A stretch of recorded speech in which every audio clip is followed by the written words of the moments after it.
এবার কেয়ারে অসুস্থ খালেদা জিয়াকে দেখে গুলশান বাসভবনে পৌঁছালেন তারেক রহমান। খোঁজ নিলেন মায়ের চিকিৎসার। তারেক রহমানের ঐতিহাসিক প্রত্যাবর্তন, সমৃদ্ধ নিরাপদ বাংলাদেশ গড়তে জাতীয় ঐক্যের ডাক।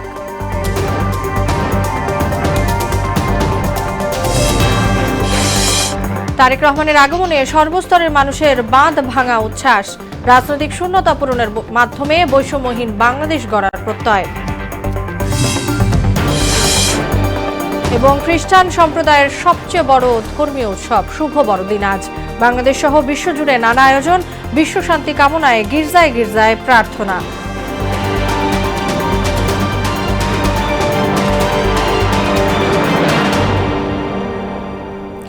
আসসালামু আলাইকুম, সবাইকে মোহনা সংবাদে স্বাগত। শুনছিলেন শিরোনাম, পুরো সংবাদের সঙ্গে আছি তাসনুবা বিনতে তাহের।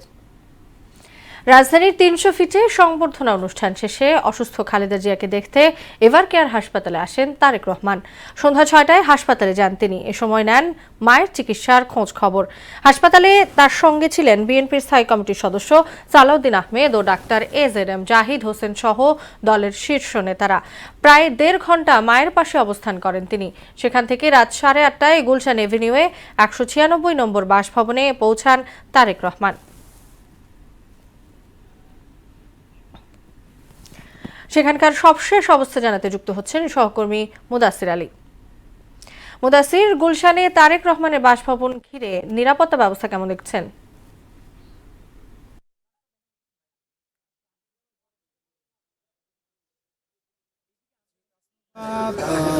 তারেক রহমান কিন্তু এই মুহূর্তে তিনি তার নিজ বাসভবনে অবস্থান করছেন। তার বাসভবনে ফেরার সময়টা কিন্তু ঠিক রাত 8:15 থেকে 8:30টার মধ্যে কিন্তু তিনি বাসভবনে প্রবেশ করেছেন এবং এই সময় কিন্তু বেশ কড়া নিরাপত্তার মধ্য দিয়ে কিন্তু ঢুকেছেন এবং প্রবেশ করেছেন, যেখানে কিন্তু সড়কের দিকে কাউকে অবস্থান করতে দেয়নি। আমার পেছনে কিন্তু দেখতে পাচ্ছেন এখনো কিন্তু তাকে বহনকারী যে বিশেষ গাড়ি বা বাস, সেটি কিন্তু এখনো সেখানে অবস্থান করছেন। পাশাপাশি কিন্তু দেখা যাচ্ছে যে এখানে তার যে ব্যক্তিগত নিরাপত্তা প্রোটোকল, সেটিও কিন্তু এখানে অবস্থান করছেন, বা বাড়ির ভেতরেও কিন্তু নিরাপত্তা আছে।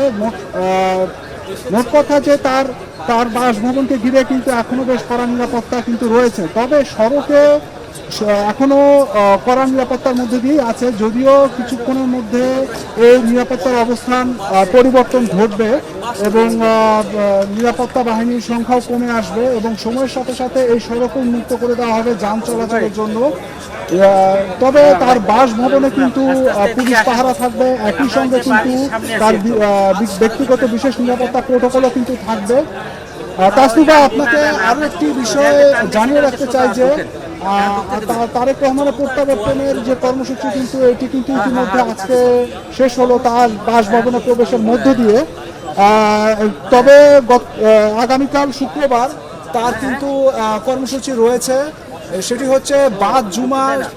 সে কিন্তু তারেক রহমান কিন্তু তার বাবার শহীদ রাষ্ট্রপতি জিয়াউর রহমানের কবর জিয়ারত করবেন এবং সেখান থেকে কিন্তু তিনি স্মৃতিসৌধে যাবেন মুক্তিযুদ্ধের শহীদদের প্রতি শ্রদ্ধা জানাতে।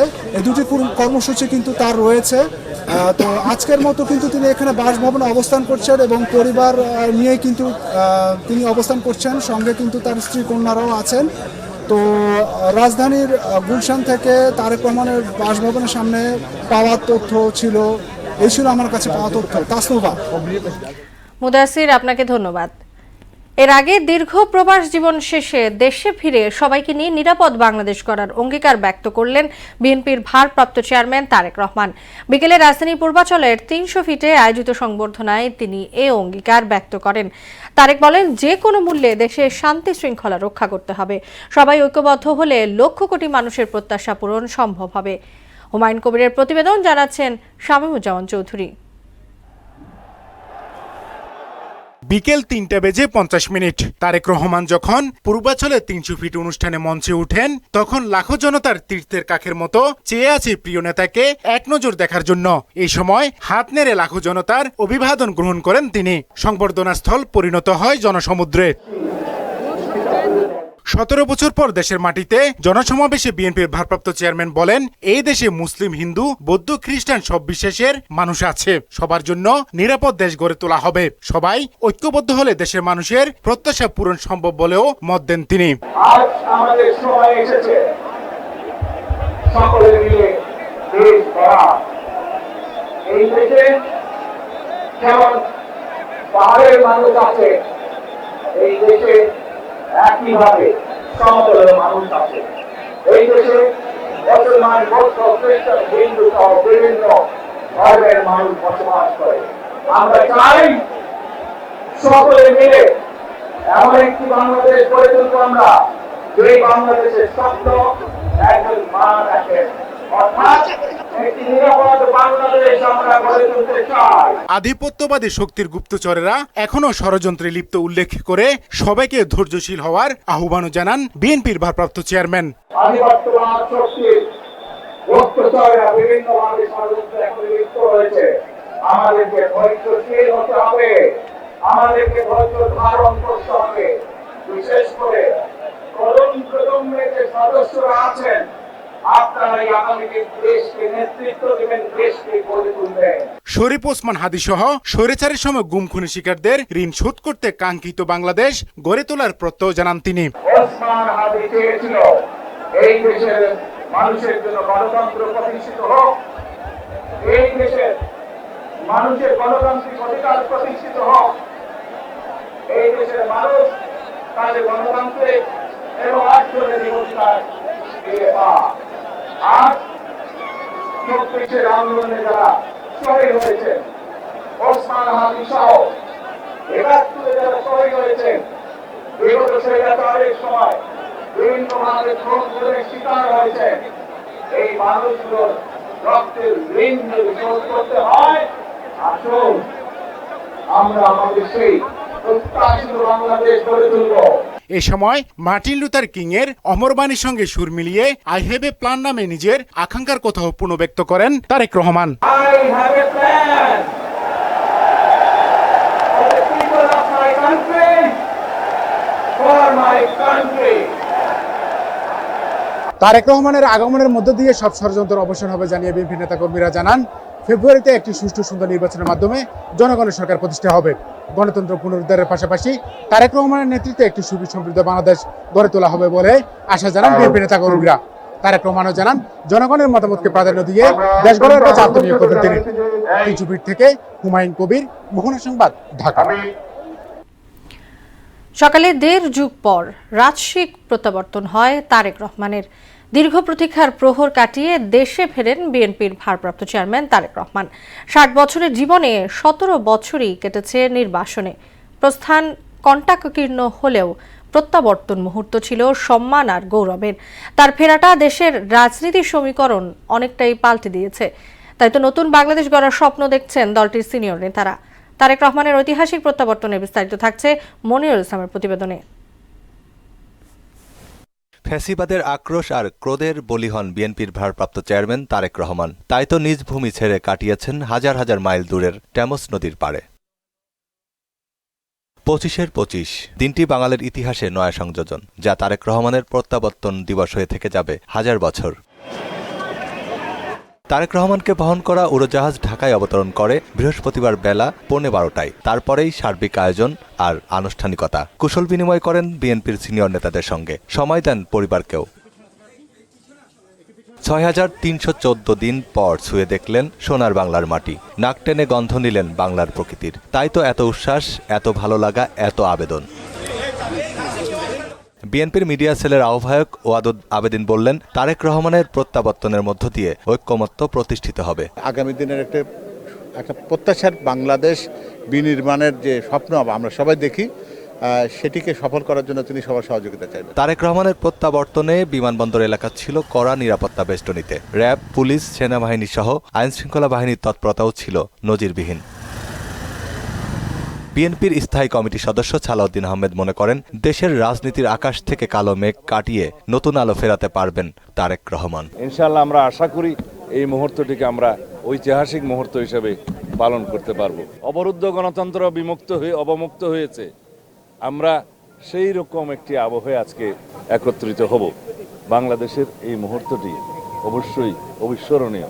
বিশ্বের যারা গণতান্ত্রিক লড়াই সংগ্রাম করেছে তাদের জন্য এটা একটি উপমা হবে। গণতন্ত্র ফিরিয়ে সোনার বাংলা বিনির্মাণে গণমানুষের আস্থার প্রতীক হয়ে উঠবেন তারেক রহমান, এমন প্রত্যাশাও করেন তিনি। মনিরুল ইসলাম, মোহনা সংবাদ, ঢাকা। টানা 17 বছর পর নিজ দেশের মাটি ছুঁলেন তারেক রহমান। প্রত্যাবর্তন ঘিরে উচ্ছ্বসিত হয়ে ওঠে পুরো দেশ। তাকে এক নজরে দেখতে বিভিন্ন প্রান্ত থেকে ছুটে আসেন কর্মী সমর্থক ও অনুরাগীরা। লাখো কণ্ঠের উচ্ছ্বাসেই স্বাগত জানানো হয় তারেক রহমানকে। নেতাকর্মীরা মনে করেন তারেক রহমানের আগমনে নতুন মাত্রা পাবে দেশের রাজনীতি। তার প্রত্যাবর্তনের মাধ্যমে দেশ নিয়ে মানুষের আশা আকাঙ্ক্ষার প্রতিফলন ঘটবে বলেও প্রত্যাশা তাদের। তানজিদ ভুঁইয়ার প্রতিবেদন। তারেক রহমানের স্বদেশ প্রত্যাবর্তন দিবস উপলক্ষে ভোর থেকেই শাহজালাল আন্তর্জাতিক বিমানবন্দরে নিচ্ছিদ্র নিরাপত্তা ব্যবস্থা জোরদার করা হয়।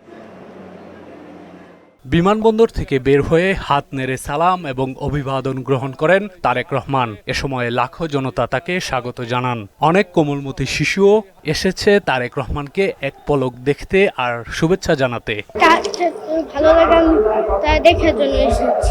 নেতার আগমনে নেতাকর্মীদের বাঁধ ভাঙা উচ্ছ্বাস আর উদ্দীপনায় মুখর ছিল পুরো বিমানবন্দর, খিলক্ষেত, বনানী এবং আশপাশের এলাকা। দেশ এবং জনগণের প্রত্যাশা পূরণে আগামী দিনে তারেক রহমানের নেতৃত্বে দেশ এগিয়ে যাবে বলে প্রত্যাশা তৃণমূল নেতাকর্মীদের। রাজনীতিভাবে নতুন আলো আমরা দেখতে পাবো, সেই আলোতে আমরা ভাসতে চাই। ভোর 5টা বেলায় আমি এয়ারপোর্টে দাঁড়িয়েছি। আমার নেতা জনাব তারেক রহমান দীর্ঘ 17 বছর পর বাংলাদেশে পদার্পণ করেছেন। ঈদের আনন্দ থেকেও বেশি খুশি এখন আজকের দিনটিতে যে আমাদের প্রিয় নেতা তিনি আজ স্বদেশে প্রত্যাবর্তন করেছেন, নিজ দেশে এসেছেন। তারেক রহমানের আগমনকে শান্তির বার্তা উল্লেখ করে তারা বলেন, দেশ গঠনে বিএনপির ভারপ্রাপ্ত চেয়ারম্যানের নেতৃত্ব জরুরি। সারা বাংলাদেশ আজকে উৎসব মুখর। আমরা যেই কথাটা বলেছিলাম, তারেক রহমান বীরের বেশেই বাংলাদেশে ফিরবে এবং রাজপথ কাঁপবে না, শুধু বাংলাদেশ কাঁপছে আজকে। জনাব তারেক রহমান গণমানুষের নেতা হয়ে বিএনপির বাইরে দল মতের মানুষকে সাথে নিয়েও তিনি একটা সুশাসন প্রতিষ্ঠা করবেন। অভ্যুত্থান পরবর্তী নতুন বাংলাদেশ গড়তে গেল 17 বছরের লড়াই সংগ্রামের ইতিহাস গণতন্ত্রের ভিত হয়ে উঠবে বলেও প্রত্যাশা অনেকের। সাংবিধানিক বাংলাদেশ, কার্যকর সংসদ, জনগণের সরকার প্রতিষ্ঠিত হবে, যার হাত ধরে সেই নেতৃত্ব ফিরে এসেছে। এই প্রাপ্তি, এই আনন্দ, এই খুশি পুরা 18 কোটি মানুষের আনন্দ। কারণ বাংলাদেশ নতুনভাবে ব্যবস্থাপনা হবে, নতুন আঙ্গিকে গড়ে উঠবে বাংলাদেশ। লাখো জনতার শুভেচ্ছা আর ভালোবাসায় সিক্ত হয়ে বিমানবন্দর থেকে 300 ফিটের সংবর্ধনা মঞ্চে পৌঁছান তারেক রহমান। তানজিদ ভুঁইয়া, মোহনা সংবাদ, ঢাকা। তারেক রহমানের সংবর্ধনা শেষে বিএনপি নেতাকর্মীদের ঢাকা ত্যাগের খবর জানাতে গাজীপুর থেকে যুক্ত হচ্ছেন সহকর্মী মেহেদী হাসান ও মুন্সিগঞ্জ থেকে মোহাম্মদ সুজন। আমরা প্রথমেই যাচ্ছি সহকর্মী সুজনের কাছে। সুজন, মানুষের যে বাড়ি ফেরার চিত্র সেটি কেমন দেখছেন এবং মহাসড়কের প্রভাব কেমন?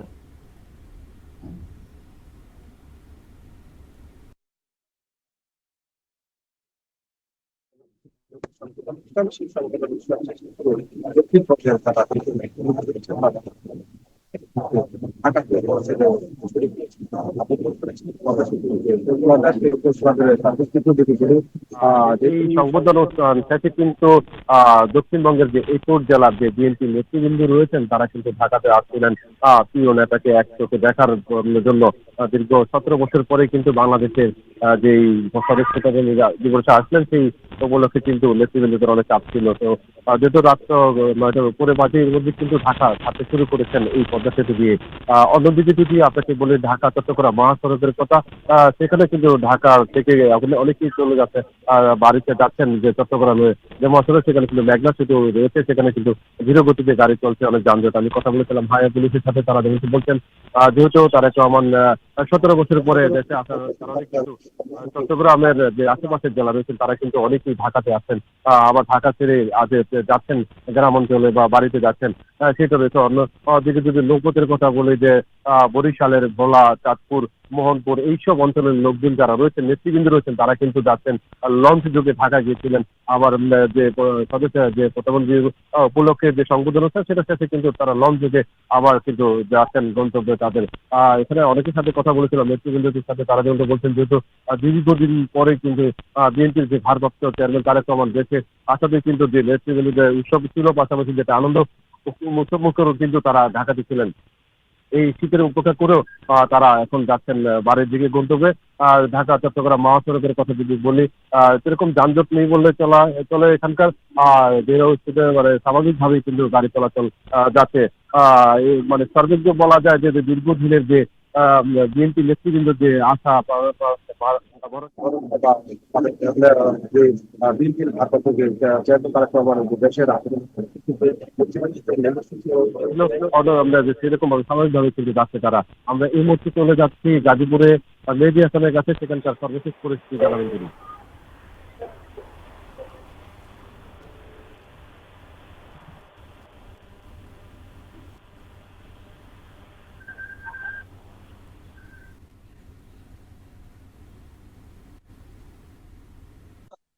তাসনোবা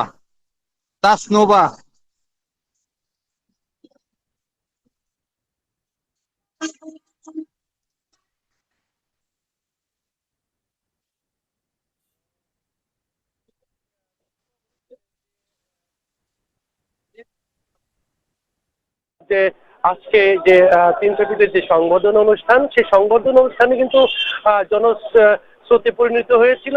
বিভিন্ন জেলা থেকে কিন্তু নেতা কর্মীরা এসেছিলেন সেই সংবর্ধনা অনুষ্ঠানে। আমি যদি একটু তথ্য দিয়ে রাখি যে উত্তরবঙ্গের যে 23টি জেলা রয়েছে, সেই 23টি জেলার যে নেতা কর্মীরা ছিলেন, কিন্তু এই যে চন্দ্রনবীনগর মহাসড়ক, সেই চন্দ্রনবীনগর মহাসড়ক এবং চন্দ্রা গাজীপুর যে মহাসড়ক, এই মহাসড়ক দিয়ে কিন্তু তারা এই যে 300 ফিটের সংবর্ধনা অনুষ্ঠান, সেই সংবর্ধনা অনুষ্ঠানে কিন্তু তারা যুক্ত হয়েছিলেন। আমি যদি এই মুহূর্তে রয়েছি যে চন্দ্রা নবীনগর মহাসড়কের যে এলাকায়, যে চন্দ্রা নবীনগর মহাসড়কের অবস্থান যদি আমি একটু দেখাতে চাই, যে আমরা দেখেছি যে অন্যান্য দিনের যে কিন্তু আজকে দ্বিগুণ অর্থাৎ 3 গুণেরও বেশি কিন্তু আমরা আজকে যানবাহনের চাপ দেখেছি। উত্তরবঙ্গের যে অন্যান্য দিনের যে গাড়ির যে চাপ থাকবেন, যে আজকে কিন্তু দ্বিগুণ বা তারও বেশি কিন্তু আমরা চাপ দেখেছি। এবং আমরা যে যারা রয়েছে কাউন্টারে কথা বলেছিলাম, তারা যে তথ্যটুকু আমাকে দিয়েছিল যে আজকে এবং আগামীকালকে কিন্তু কোনো টিকিট এই কাউন্টারে অর্থাৎ টিকিটের টিকিটগুলো রয়েছে, সেই টিকিটগুলো কিন্তু বুকিং করে রেখেছে। আমি আরেকটা তথ্য দিয়ে রাখি যে আমরা সন্ধ্যের পরে থেকেই দেখেছি যে চন্দ্রা নবীনগর যে মহাসড়কটি রয়েছে, সেই মহাসড়ক দিয়ে যে উত্তরবঙ্গের যে গাড়িগুলো রয়েছে, সেই গাড়িগুলো কিন্তু কোথাও স্টপেজ দেয়নি, কোথাও ব্রেক করেনি। অর্থাৎ তারা যে রিজার্ভ করে যারা নেতা কর্মীরা আসছিলেন ঢাকাতে, তারা কিন্তু ফিরে যাচ্ছে নিজ নিজ এলাকায়। এবং আমরা বিভিন্ন যে যাত্রী রয়েছে তাদের সাথে কথা বলেছিলাম, তারাও কিন্তু আমাদেরকে বলেছিলেন যে কোনো প্রকার সিট কিন্তু তারা পায়নি। আমি একটু দেখাই যে বর্তমানে যে চন্দ্রনবীনগর মহাসড়ক, সেই চন্দ্রনবীনগর মহাসড়কে কিন্তু অন্যান্য দিনের চেয়ে অনেক চাপ রয়েছে। তবে আমরা আরেকটু তথ্য দিয়ে রাখি যে আমরা যে এখানকার যে যাত্রীরা রয়েছে, তারা কিন্তু বলেছিলেন যে গতকাল থেকে কিন্তু আগামীকাল পর্যন্ত অর্থাৎ 3 দিনের যে টিকিট, সেই টিকিট কিন্তু তারা পায়নি। আমরা আরেকটু দেখাই যে চন্দ্রা নবীনগর যে মহাসড়কের যে এখনকার যে যানবাহনের যে চাপ, সেই যানবাহনের চাপ কিন্তু ধীরে ধীরে এবং আরো হয়তো বাড়বে এমন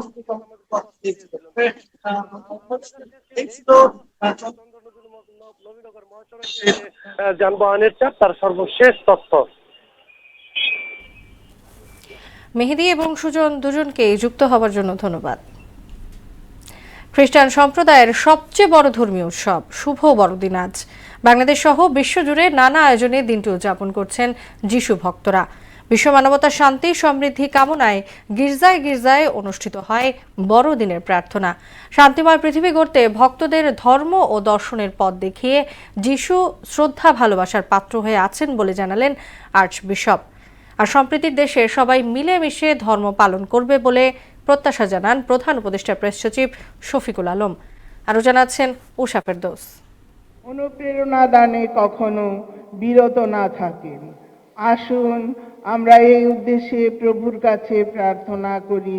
গির্জায় গির্জায় ভক্ত অনুরাগীদের অবনত চিত্তে প্রার্থনা। এই প্রার্থনা ভ্রাতৃত্ব, ভালোবাসা, প্রেম, দয়া ও শান্তির। যিশুর আগমনে পৃথিবী নতুন সৃষ্টিতে ভরে উঠবে। তোমার দীপ্তি নবজ্যোতি আমাদের মানস চোখে উদ্ভাসিত হয়েছে। বিশ্বজুড়ে খ্রিস্টান সম্প্রদায় স্মরণ করছে সেই যিশুকে, যিনি হিংসা, বিদ্বেষ ও অমানবিকতার অন্ধকার বেদ করে মানুষের সামনে খুলে দিতে চেয়েছিলেন ভালোবাসা, করুণা ও মিলনের পথ। দিন দিন ভ্রাতৃত্ব, সহযোগিতা, একাত্মতা বৃদ্ধি পাক। যিশুর জীবন ছিল নিঃস্ব মানুষের পাশে দাঁড়ানোর এক অনন্য দৃষ্টান্ত। তিনি আশাহীনদের মনে জাগিয়েছেন আশা, ক্লান্ত ও বিধ্বস্ত মানুষকে দিয়েছেন ঘুরে দাঁড়ানোর সাহস। যিশু আমাদের জন্য শান্তির বাণী নিয়ে আসছেন, যেন আমরা আগামী দিনে সুন্দর মতো নিজেদের জীবনকে সুন্দর করে তুলতে পারি, সবাই মাঝে শান্তি ছড়িয়ে দিতে পারি, বিশ্বে যেন শান্তি বয়ে নিয়ে আসতে পারে সেই প্রার্থনা করি। যিশু যে মানবিক আদর্শের বাণী রেখে গেছেন তা কোনো নির্দিষ্ট ধর্ম বা জাতির জন্য সীমাবদ্ধ নয়। যুদ্ধ, প্রতিহিংসা ও প্রতিশোধের বিপরীতে তিনি উচ্চারণ করেছিলেন ক্ষমার ভাষা। পৃথিবীতে কত অশান্তি, কত এই ঝগড়াঝাটি, মারামারি, নির্যাতন, যুদ্ধ, এমনকি যিশু যেখানে জন্মগ্রহণ করেছিলেন সেই এলাকাতে গাজাতে শিশুরা নির্বিচারে মৃত্যুবরণ করছে, তাদেরকে মেরে ফেলা হচ্ছে এবং কত মানুষ কষ্ট পাচ্ছে। ইউক্রেনে যুদ্ধ। তাই প্রভু যীশু খ্রিস্ট এ ধরাতে এসেছিলেন শান্তির আজ হিসেবে। আর সম্প্রীতির দেশে সবাই মিলেমিশে ধর্ম পালন করবে এমন প্রত্যাশা জানান প্রধান উপদেষ্টার প্রেস সচিব। বাংলাদেশের একটা সাম্প্রদায়িক সম্প্রীতির দেশ। আমরা চাই যে সমস্ত সম্প্রদায়, সেটা ক্ষুদ্র হোক বড় হোক, যে ধর্মের হোক, সবচেয়ে আনন্দ চিত্তে যাতে পালন করতে পারেন। উষা ফেরদৌস, মোহনা সংবাদ, ঢাকা। আগামী কয়েকদিনে শীতের তীব্রতা আরও বেশি অনুভূত হতে পারে বলে জানিয়েছে আবহাওয়া অধিদপ্তর। রাত থেকে সকাল পর্যন্ত দেশের বিভিন্ন অঞ্চলে হালকা থেকে মাঝারি কুয়াশা থাকার কারণে শীতের তীব্রতা বাড়বে। বৃষ্টি হলে কেবল কাটবে এই কুয়াশা, যদিও এখনই বৃষ্টির কোনো পূর্বাভাস দেয়নি আবহাওয়া অফিস। গত 24 ঘন্টায় দেশের সর্বোচ্চ তাপমাত্রা ছিল টেকনাফে 29.8 ডিগ্রি সেলসিয়াস এবং সর্বনিম্ন তাপমাত্রা ছিল রাজশাহীতে 10.2 ডিগ্রি সেলসিয়াস। আজকে ঢাকার তাপমাত্রা 14 ডিগ্রি, যা এ বছরে সর্বনিম্ন তাপমাত্রা। দেশের উত্তরাঞ্চলে শীতের তীব্রতাটা কিন্তু অনেক বেশি দক্ষিণাঞ্চলের তুলনায়। এর কারণ হচ্ছে কি, অঞ্চলগুলোতে কিন্তু কুয়াশারই একটা বেশি এবং দেখা যাচ্ছে শেষ রাত থেকে সকাল পর্যন্ত কোথাও দুপুর পর্যন্ত কিন্তু কুয়াশা বিরাজ করছে এবং কুয়াশার জন্য কিন্তু দিনের তাপমাত্রা কমে আসছে এবং শীতের তীব্রতাটা বেশি অনুভূত হচ্ছে। কিন্তু বর্তমানে কিন্তু দেশের কোথাও কিন্তু শৈত্যপ্রবাহ নেই, তারপরে কিন্তু আমরা কিন্তু তীব্র শীত অনুভূত করছি শুধুমাত্র দিনের তাপমাত্রা কম থাকার জন্য। বিশ্বখ্যাত স্টেশনারি ব্র্যান্ড ডেলি ও বাংলাদেশের শীর্ষস্থানীয় প্রতিষ্ঠান এসিআই এর যৌথ উদ্যোগে সম্প্রতি এক আড়ম্বরপূর্ণ অনুষ্ঠানের মাধ্যমে স্টেশনারি জগতে নতুন অধ্যায়ের সূচনা করা হয়েছে। রাজধানীর একটি হোটেলে beyond the ordinary, beyond the boundary শীর্ষক থিমে অনুষ্ঠিত হয় এই লঞ্চিং প্রোগ্রাম। এতে ডেলি ইন্টারন্যাশনালের ডিরেক্টর মার্স এবং এসিআই এর গ্রুপ ম্যানেজিং ডিরেক্টর আরিফ দৌলার পাশাপাশি উভয় প্রতিষ্ঠানের ঊর্ধ্বতন কর্মকর্তারা উপস্থিত ছিলেন। এই যৌথ উদ্যোগের মাধ্যমে আন্তর্জাতিক মানসম্পন্ন ডেলি স্টেশনারি পণ্যসমূহ এসিআই এর বিপণন ও বিতরণ নেটওয়ার্কের মাধ্যমে দেশের বাজারে আরও সহজলভ্য হবে। খেলার খবর ক্রিকেট। সব জল্পনা কল্পনার অবসান ঘটিয়ে কাল মাঠে গড়াচ্ছে Bangladesh premier league BPL. Sylhet আন্তর্জাতিক স্টেডিয়ামে বেলা ৩টায় উদ্বোধনী ম্যাচে স্বাগতিক সিলেট টাইটান্সের মুখোমুখি হবে রাজশাহী ওয়ারিয়র্স। আর দিনের দ্বিতীয় ম্যাচে সন্ধ্যা পৌনে8টায় চট্টগ্রাম রয়্যালসের বিপক্ষে লড়বে নোয়াখালী এক্সপ্রেস। প্রথম পর্বের মোট 24টি ম্যাচ অনুষ্ঠিত হবে সিলেট আন্তর্জাতিক স্টেডিয়াম, যা শেষ হবে 2 জানুয়ারি। সিলেট পর্ব শেষে বন্দরনগরী চট্টগ্রামে স্থানান্তরিত হবে। এছাড়া ফাইনাল 23 জানুয়ারি ঢাকায় অনুষ্ঠিত হবে। এদিকে বিপিএল দ্বাদশ আসর শুরুর একদিন আগে ঘটল অনাকাঙ্ক্ষিত এক ঘটনা। আর্থিক জটিলতার কারণ দেখিয়ে আসর থেকে সরে দাঁড়িয়েছে চট্টগ্রাম রয়্যালস ফ্র্যাঞ্চাইজি। আর তাতেই আসর শুরুর আগ মুহূর্তে তাদের এমন সিদ্ধান্তে নতুন করে অনিশ্চয়তা পড়ে লিগটি। সকালে চট্টগ্রাম রয়্যালস ফ্র্যাঞ্চাইজির মালিক কাইয়ুম রশিদ বিসিবি বরাবর পাঠানো এক চিঠিতে জানান, আর্থিক জটিলতার কারণে তারা বিপিএল এ অংশ নিতে আগ্রহী নন। এমন জটিলতায় অবশেষে দলটির মালিকানা বুঝে নিল বিসিবি। বিষয়টি নিশ্চিত করেন বিপিএল গভর্নিং কাউন্সিলের সদস্য সচিব ও বিসিবি পরিচালক ইফতেখার মিঠু।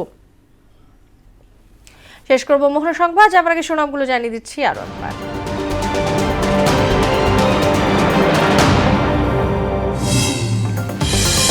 এবার ক্যারে অসুস্থ খালেদা জিয়াকে দেখে গুলশান বাসভবনে পৌঁছালেন তারেক রহমান, খোঁজ নিলেন মায়ের চিকিৎসার। তারেক রহমানের ঐতিহাসিক প্রত্যাবর্তন, সমৃদ্ধ নিরাপদ বাংলাদেশ গড়তে জাতীয় ঐক্যের ডাক।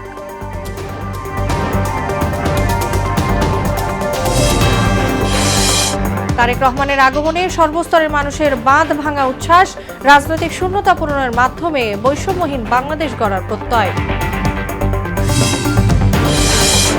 এবং খ্রিস্টান সম্প্রদায়ের সবচেয়ে বড় ধর্মীয় উৎসব শুভ বড়দিন আজ। বাংলাদেশ সহ বিশ্বজুড়ে নানা আয়োজন, বিশ্ব শান্তি কামনায় গির্জায় গির্জায় প্রার্থনা। এই ছিল মোহনা সংবাদে। পরবর্তী সংবাদ রাত 12টায়। মোহনা সবশেষ খবর জানতে ভিজিট করুন www.mohana.tv। সংবাদ দেখতে পারেন ফেসবুক ও ইউটিউবেও।